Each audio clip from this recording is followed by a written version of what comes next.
आता ना मी चांगल्या प्रकारे एक माझं रुटीन सेट केलेलं आहे की दररोज सकाळ संध्याकाळ चालायला जाणं. आणि आता हे मी बऱ्याच दिवसापासून करते आणि चांगल्या प्रकारे ते मी फॉलोसुद्धा करते.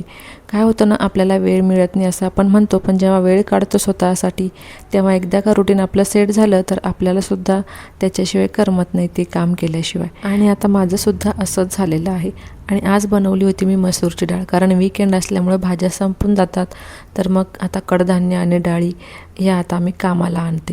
कारण काय होतं ना, भाज्या असल्या की कडधान्य आणि डाळीकडे आपण लक्षच देत नाही. त्यामुळे भाज्या मी थोड्या कमी आणते आणि मग शेवटी कडधान्य आणि डाळी. आणि आता काय झालं आहे, सतत आभाळ येऊ लागलं आणि पाऊससुद्धा येतो आहे, तर कपडेसुद्धा पटकन अशी धुवून टाकावे लागतात, नाहीतर मग पटकन वाळतसुद्धा नाही. उन्हाळा असून आता कपडे वाळायला वेळ लागायला. हे बघा काव्याचं खेळणं सुरू आहे आणि बघा किती पसारा केला आहे घरामध्ये. आता आज जेवणामध्ये बघा काय काय आहे, तर मसूरची डाळ तर बनवलेली बघितलीच.